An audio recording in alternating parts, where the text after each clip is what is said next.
This is Tales from the Pros, where business leaders and influencers share their stories of inspiration, struggles, and successes. And I'm your host, Michael Georgiou.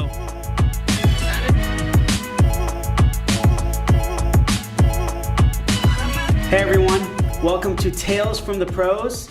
This is Michael Georgiou, co-founder of Imaginovation here in Raleigh, North Carolina. We have a guest here today. His name is Fernando Carrera. Yeah, Fernando Carrera. Carrera, okay. He's actually from Caracas, Venezuela, and he is the co-founder and COO at a company called Turpial Development. Yeah. Cool. Fernando, thanks for being here with us, man. Thank you, Michael, for hosting me on. Thank you very much. No problem, man. I appreciate it. So, Fernando, I want you to tell me a little bit about. I know you're visiting us here in Raleigh. You've been with us for a few weeks now. Yeah. Tell me a little bit about the organization that you're with and the reason why you're here in Raleigh. Yeah. So, I don't know. This was 3 months ago. I saw an ad on Instagram for a program called YLI, Young Leaders of America Initiative. It is basically an entrepreneur exchange program sponsored by the State Department. Okay. So they select 250 projects around all Latin America and the Caribbean. I'm glad to say that my company was selected by the State Department from 3,000 applications. The idea is that we are here in the United States for a few weeks, collaborating, exchanging our experiences with other companies. And I'm here with Imaginovation. It's my placement. So I've been working with you guys for a few weeks now, and it's been great. Yeah. Cool, man. Yeah, glad to have you. And you're finishing up in like a week or less than that, a few days. Yeah. It's sad because I'm leaving on Sunday to Washington D.C. for the closing session. I'm going to meet there with the other 250 fellows. So it's going to be a huge party. Nice. But also we're going to be working on a few other things there. First time in Washington, so I'm excited. But also I'm sad of leaving because Raleigh has been so great. And I don't really want to leave Raleigh. Maybe you can buy a place here. Maybe. In fact, I'm hoping that the business will come out from this visit, and maybe I'll come back soon enough. Nice. So talking about business, tell me a little bit. I mean, I know what you do, but tell everyone kind of what you do, your company, your role in the company. Well, Turpial Development was a company that me and 3 of my friends started almost 5 years ago. We had this idea, we tried to develop an app. Back then it was so expensive. So we said, maybe we should start first developing apps for others. And once we have the know-how, we can develop app for us. And that's what we did. We started building apps for clients. We focus on clients in the US and in Europe.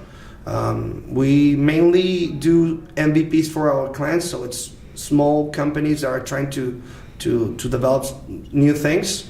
And once they have their MVP, we continue with them on the long run if they want us to go with them. So it's been great, yeah. So do you deal more with kind of startup companies? Who's your audience? Well, because you said MVP, so minimum viable product. So exactly. You're dealing with like more funded startups. Yeah, we basically started with we basically work with companies that had some kind of funding to develop an MVP. But definitely it's not a huge startup. We work with companies that had little but less money. And once they have their MVP, the next step for them is go and look for more funding to continue their operations. Okay. But they need this first MVP, to have better chances of receiving the funding. So that's basically the idea. We help them build that MVP. That's our focus thing. Cool. And did you always see yourself as starting something like this, or tell me a little bit about what inspired you to start this agency in Caracas? I come from a very entrepreneur family. My family has their own businesses, but I think that's why I didn't want to work with them. I want to do something for me and like something that I own by myself. And that's why I think I was going to my university in Venezuela, and I met a lot of people there. I started doing business with them, and then this idea came. And yeah, I think for me, entrepreneurship, it's something that it's on you, and you know, there's not a real age to start a business. It's something that just calls you, you know? Yeah, it's a calling. Yeah, it's a calling. Yeah. You know that sometimes people think they still need a lot of few things more to learn. Yeah. But for others, it's okay. I just want to jump from the plane, and that's it. Yeah. Yeah. So you kind of took the. I mean, did you see it as a risk for you? Because you're starting in Venezuela. You know, we'll get into Venezuela in a little bit, but it's not like America right now. Things are different over there, right? And did you see it as kind of taking a risk?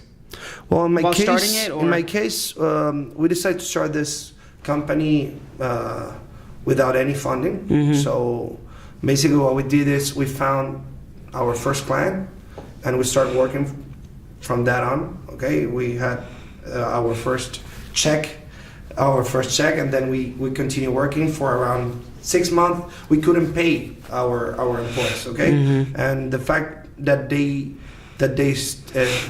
stay with us for a long time, that's something that I admire of them, and I'm very grateful for them, because mm-hmm. that allowed us to continue, you know. Definitely Venezuela is not exactly the best place to start a business right now. You know, the economic situation in Venezuela is not the best. We are an oil dependent country, mm-hmm. and because of that, basically if the prices of the oil crash, my country crashed, and that's what's mm-hmm. happening right now. Okay, so it's kind of depending on it. Yeah, yeah. Basically oil dependent on oil. Yeah. Mm-hmm. So yeah, but I think the window was great. The time window was great, because when we started, oil prices were still high, so everything was a little bit better in Venezuela. I think for somebody that wants to start a business in Venezuela right now, it will be very difficult. But still, if you want to do it, I'm sure you can, because with an economic crisis comes opportunities. There's something that I love to say, because mm-hmm. in Venezuela there's everything to do. Like there's nothing already that it's been done yet. Yeah. So you have everything. You can do everything you want, because there's nothing. So mm-hmm. I don't know if I'm explaining myself. Sorry about my English, by the way. It's okay. As you may know, I speak Spanish. But tell me a little bit more about that. So you said during crisis, there's a lot of opportunities. Give me a little more insight on that. What do you? Yeah, for example, because we are in an economic crisis, things are cheaper in our country. Lifestyle is cheaper, so they allow us the opportunity to offer services to companies in the U.S. and in Europe. Got it. Okay. At cheaper prices, and that makes us competitive. Mm-hmm. And I think Latin America as a region has the capability of being a powerhouse for mm-hmm. software development, as India is today. Yeah. I think the only thing we need is people willing to do that. Yeah. And that's what we're trying to accomplish. There's a lot of opportunity in South America. Yeah, I mean, definitely. we definitely know that. And you see you definitely see there's a future in Venezuela. You know, they're going through crazy tough times right now. Lots of but I'm pretty sure in 10 years. I'm pretty sure in 10 years we're going to see another face of Venezuela. Like mm-hmm. there's a lot of talented people there right now because of the brain drain. There are a lot of Venezuelans all around the world willing to go back to Venezuela once the things get better, mm-hmm. and all that knowledge they're gathering right now is going to be like the platform that we're going to use to make Venezuela better. Yeah, got it. And what was it like? I mean, tell me a little bit about what was it like starting your company in Caracas and building it. What did you go through certain struggles and challenges? What were kind of what was it, on a bird's eye view? What was it like? Yes, everybody who starts a company knows it's hard. It's hard. Yeah, it's hard. you start thinking that you know things, but the reality is that you don't know nothing. Yeah. So you start learning. Once you realize that you have to learn everything, that you didn't know anything, you realize that the best thing you can do is work hard and learn a lot of everybody that you meet. So when we started, we basically had a few failures. We basically subestimate a lot of projects. We thought it was going to take us 4 months, but instead it took us a year to finish the project. Yeah. So we were basically working for 6 months without any payment because we agree on that with the client.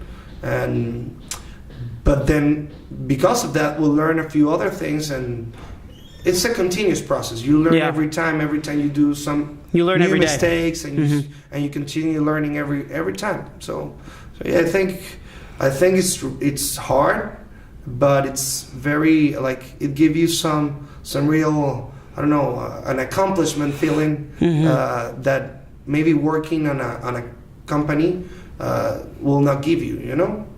Yeah, no, I understand. Do you see Venezuela?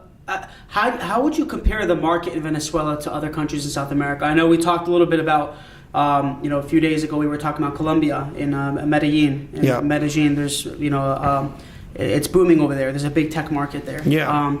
And you guys opened up an office in Colombia as well. We can talk about that. But how would you compare the kind of the overall market, where things are going from Venezuela compared to other countries like Colombia or Argentina? Well, definitely right now, I think, of course, it's because the economic crisis, there's not that much of a structure for entrepreneurship in Venezuela.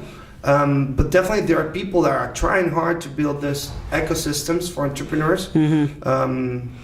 I think we are a few years, behind Colombia in terms of ecosystem. But I think in terms of talent quality, we are with them. You can find very good people in Venezuela that are doing incredible projects. They just need the platform, and that's something that is going to change. I'm sure it will. But yeah, like I see, Latin America is like a big country, okay, and it's easier for us to go back and forth from Bogota. That's why we choose Bogota as our second hub, our second development hub. We thought, okay, there's a lot of people leaving Venezuela because they want a better life quality. So we've been working with these guys for almost 2 years. Our employees, we don't want them to leave. And you have over 30. We have over full-time 30 employees now. Yeah. Nice. Yeah. Cool. In Venezuela, over 30 employees right now. But it's hard. You train them, and because of the economic situation, they want to leave. So that's why we open our offices in Bogota to give them like another option. Yeah. If you want to move to Colombia, that's fine with us. Let's relocate you to Bogota, and that's what we're doing right now. We're also hiring people in Bogota, local people, Colombian, because we think also that Bogota has a lot of talent. But because we are a Venezuelan company, foremost we want to find talent in Venezuela and train them. That's cool. And how many employees do you expect to hire in the next few years? Well, what do you kind of foresee? We're now like we're reevaluating our business model. That's something we've been talking through all these weeks. We're basically trying to change our business model from developing apps to helping companies manage their own outsourced teams in Latin America. Okay, so it's more like in region management for companies in the US and in Europe who wants to outsource their development teams to Latin America. Okay, so the idea is that we are going to hire people to work exclusively for companies in the US, but in our own offices. So you kind of start offering like project management as a service. Yeah. Type deal. Exactly. Okay. Or resource management. Exactly. Resource management. Okay. Cool. That would be a great way of. Yeah, I definitely see. I mean, there's definitely demand for that. Definitely, yeah. because one of the main reasons Us being that in tech, we know that. yeah, one of the main reasons that I realized, because I was working with you guys, that outsourcing fails. It's because you need people that can assure you that the people you're hiring in, I don't know, in India or in Russia or in Kenya are working, and they're great people. Like, they have the talent you need, they have the skills you need. Okay, and that's where we are trying to move for. You know? Yeah. No, it makes sense. That's cool, man. I definitely I want to talk a little bit about the outsourcing factor. I think this is definitely a good topic. So, you know, we're definitely, for us being also a software company, we're aware. You know, there's a lot of great talent in South America, Russia, Europe, and Asia. East Europe, yeah. Yeah, in Eastern Asia. Europe, yep. And Asia, India primarily, and China as well. And Philippines is a big hub, I think. But do you see outsourcing being viewed differently in America than it's viewed in Venezuela? Because I remember you told me that you have some customers in Venezuela, but you have most of your customers are in the U.S. Yes. Do you think the stigma of outsourcing anything from the U.S. is different than Venezuela? Or are they more open-minded in Venezuela? Or are they... I think we're more open-minded because we've been... Maybe it's a cultural thing, I think. But in Venezuela, we understand that collaborating with others is the best way to accomplish things. And we are used to working with Colombia, with Peru, with Panama, doing businesses with a lot of people. Yeah. Venezuela had a the first customer for Venezuelan products is the United States. So we're used to doing, to outsourcing work outside, things that maybe we can get cheaper outside, or maybe we can get better outside. We're used to that, and I think the reason why people here think it's I don't know, it's a stigma here in the U.S. is because you have everything here. You have talent here, you have the platform, you have the ecosystem. Yeah. Why would you go outside? And the reason really is that sometimes people need to make the most with their money, with the money they have. And sometimes to start out business, you don't have enough money, and if you spend it on here, the chances are that you're gonna fail because you need more development time. Yeah. And you won't get that with the money you have here. Yeah, no, that makes sense. Yeah, so I definitely think, like I said, I definitely think there's a huge need for it. I think people need to be very mindful, open, like we talked about being open-minded, that there's a lot of talent in other countries. Yeah. And although it's good to do it locally, I think in any country to support your community, it's definitely. Of course, number one, it's very, very important. But also you have to keep costs low. Yeah. Right? And I think it's just good to be open-minded and understand that there's a lot of good talent around the world, and that you need to think on a global perspective. You need to think on this, you need to have a global mindset. Yeah, and that's something I realized dealing with other cultures. when I came here, that companies in the United States doesn't really know that there are this type of resources in Latin America. The first thing that people tell me, oh, really? There are developers in Latin America? I was like, yeah, of course. Yeah. Of course they are. So yeah, I think in fact, in my opinion, we have a few advantage over outsourcing resources to India or to Philippines or to East Europe. For example, we have the same time zone. That's something that's great because you can meet with your team at the same time you're working.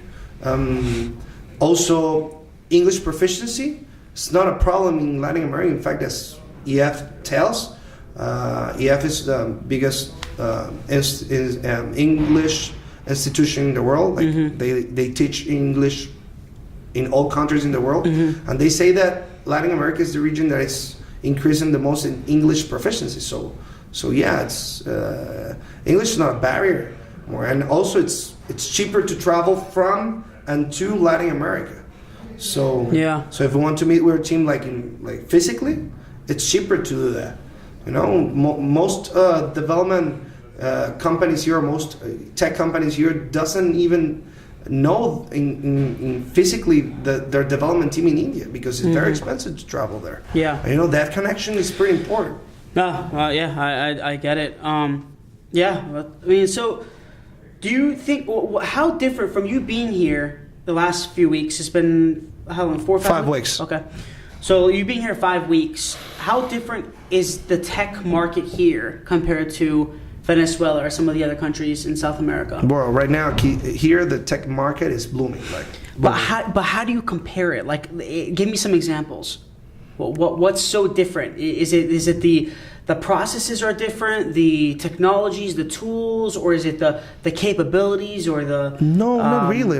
Or you think it's just opportunity? Yes, it's a thing of opportunity right now, because the market's so constrained in Venezuela right now. People are not spending money to develop things for Venezuela. What about other countries? Okay. Well, Argentina or Brazil or? Well, definitely. There's chances. There are a lot of people doing stuff for Latin America. For example, we partner with a client here in the U.S. to develop basically a platform that allows bankless people in Latin America to access cryptocurrencies.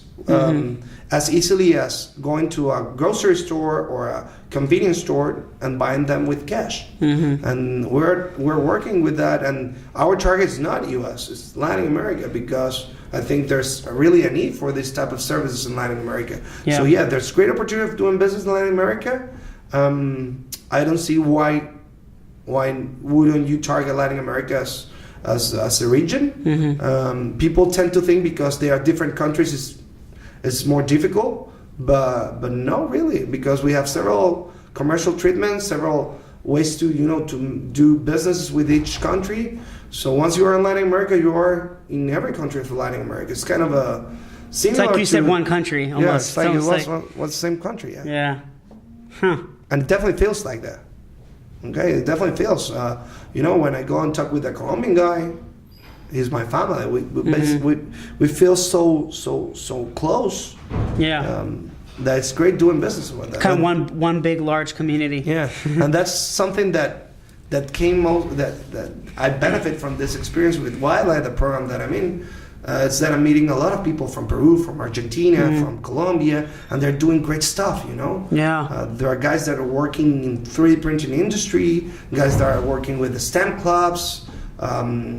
There's also a girl who's working with professional development. So she's trying to reduce the gap between baby boomers and millennials. That's something that a lot of companies here in the U.S. are suffering for. So yeah, it's amazing. I realize that a lot of people are doing great things in Latin America, and not only for the United States, but also for the region. They're targeting the region. That's great. It's great to hear that. With your company, you growing this business, I know you guys have we talked about this, you have a lot of future plans for it. But kind of when me and you were talking about a little bit about scalability, scaling a company. Yeah. I think a lot of people want to know this. I think starting a business is very freaking hard. Yeah. We know that. A lot of work, you have to have crazy work ethic. Definitely. You got to overcome a lot of struggle, adversity. Definitely. You got to have a passion. You got to have really a drive for what you want to do, a purpose and a goal, and you got to do it consistently over time, right? But when you overcame the startup phase, you're over 30 people now.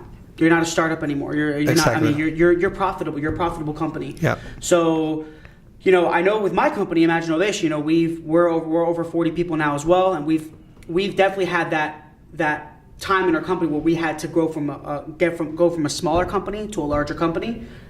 You guys went through that too. Yeah. Tell me a little bit about how you scaled. What tips would you give people to scaling a business? What steps would you take? Tell me kind of what you guys did to make sure. I think the best tip that I can give is don't be afraid to adapt yourself, Maybe when you started your company, the thing that works for you was this thing, but if you want to scale, maybe you have to reinvent yourself, Think how to pivot your business, how to pivot your business, yeah. Think about this. For example, Netflix started as a company that rents physically movies by mailing. Okay, so that's how they start, and they were profitable doing that. But the way they managed to scale to the company they are right now is by pivoting their business to the online, to the cloud, and offering movies through rental. So adapting to the market, seeing where people are, kind of what the trends are, and make sure you. Yeah, definitely. Just look at what happened, I don't know, with Blockbuster or with Kodak. That's exactly, Toys R Us. Toys R Us, definitely.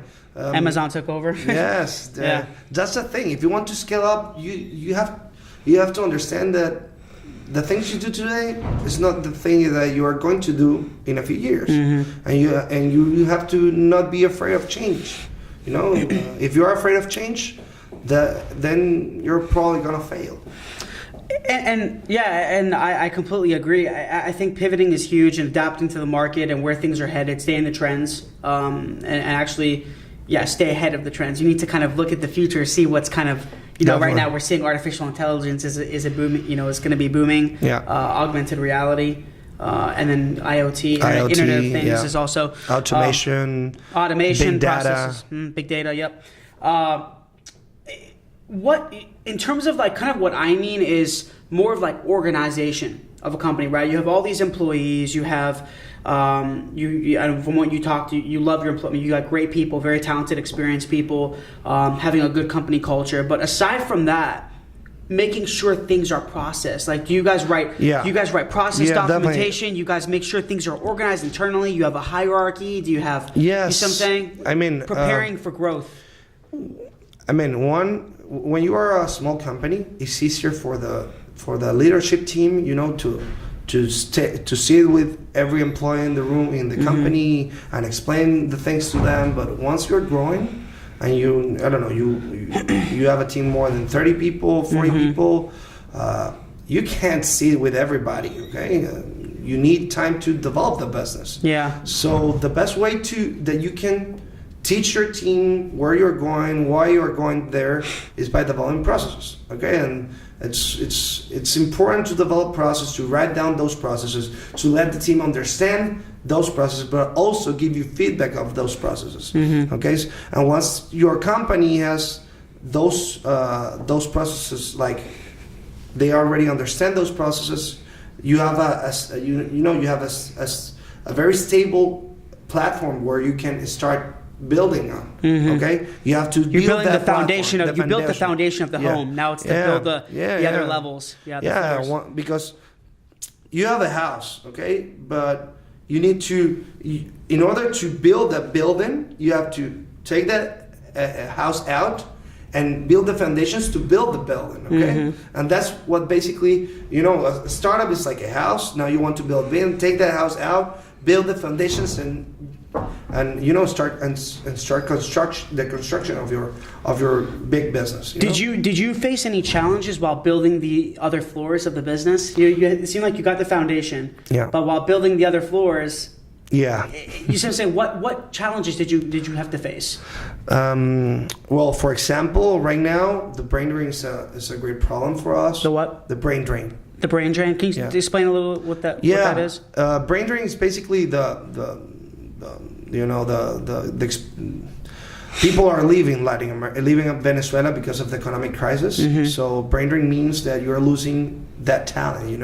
You've been training them for 2 years, and for a company like ours, talent is the most important thing. Yeah, okay? Talent. Yeah. When you train a person for 2 years and then he leaves the company because he's looking for better opportunities, that hurts the company so much. I prefer to lose a client than losing a team member. And that's what you call the brain drain? Yeah. Okay. Yeah, the brain drain is just people leaving the country because they want better opportunities. Okay? And definitely something that it's hurting us, the brain drain, and that's why we're thinking on better ways to maintain our employees in our team. Okay, that's why we have a great working environment. Okay, we provide kind of a Google type of business in Venezuela. That's something that, of course, here in the U.S. is very common, but in Venezuela, Keep them motivated, keep them happy, keep them have motivated. a good culture. Workshops every time you focus on their health. You focus on that they have all the resources they need. You focus on they are well entertained. You focus that they have the chance to learn a few things. And that's something I always tell to my employees. Once you stop learning in a company, you should start looking for another option, because you don't want to spend time on a company that it's not offering you a chance to learn, And so with that in mind, we always offer a path for our employees to learn a few things, to explore new technologies.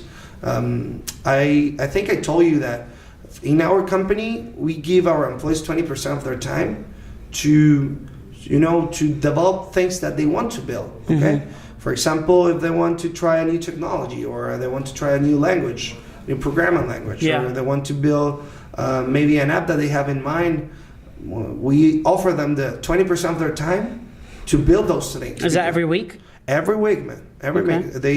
They sit on That's Friday. Pretty cool. Yeah, they sit on Friday and they basically explore whatever they want. Okay, it gives them a sense of empowerment. Yeah, and them feeling like entrepreneurs. Yeah, it as gives well, them the opportunity. Yeah, there's also there's this term called entrepreneurship.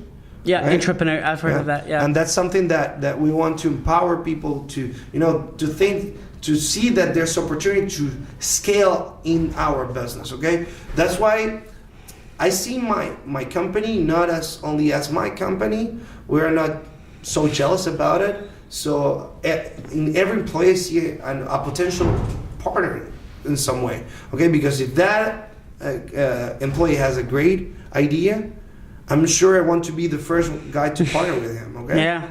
And that's the thing. That's what we're trying to empower them. Give them the resources, to explore and come up with great ideas. Entrepreneurship within your company. Exactly. Yeah. Exactly. Yeah, that's awesome. I like that a lot. I hope people can learn from that. I think putting your employees first, your team first is critical.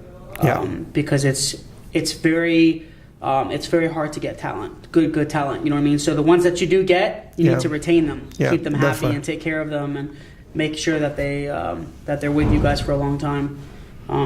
So with that being said, I think you've given a lot of great insight to businesses, to future business leaders, future entrepreneurs, how to I would say how to kind of grow their business a little bit.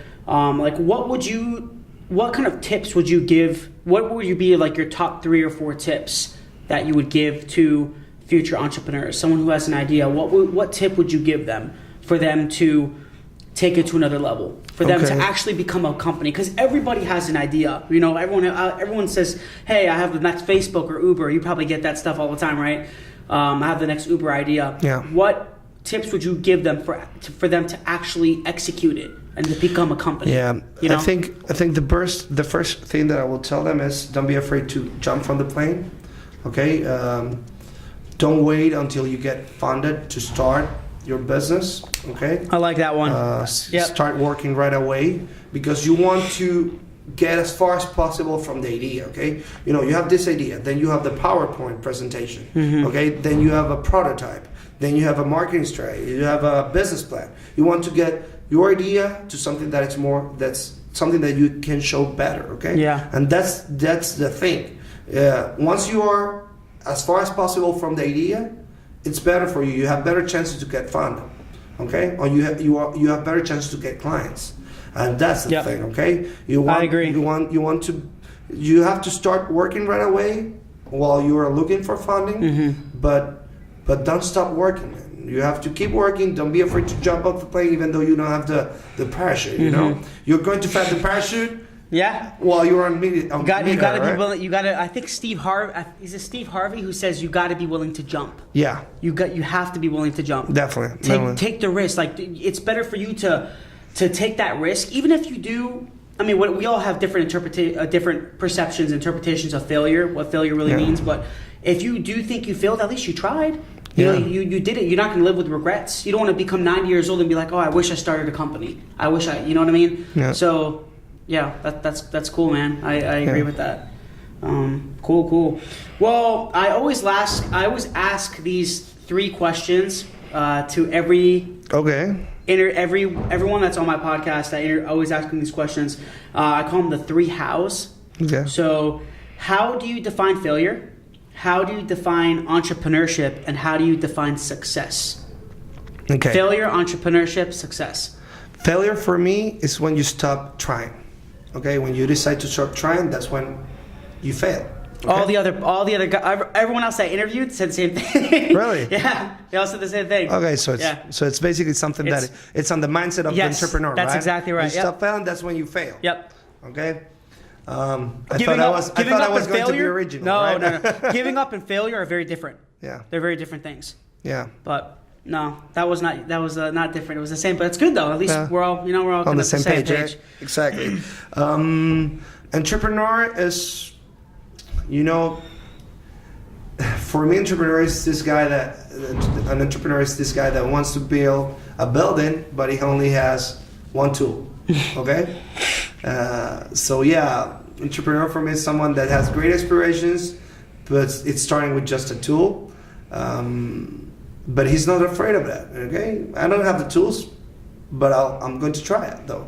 That's for me, and that's the spirit of an entrepreneur. Mm-hmm. You want to build, you want to build rockets to Mars, but you are not even close to that. Mm-hmm. That's something that you have to. That's something that I admire of entrepreneurs. Sometimes they're big, their dreams are so big, but they know the way to do it.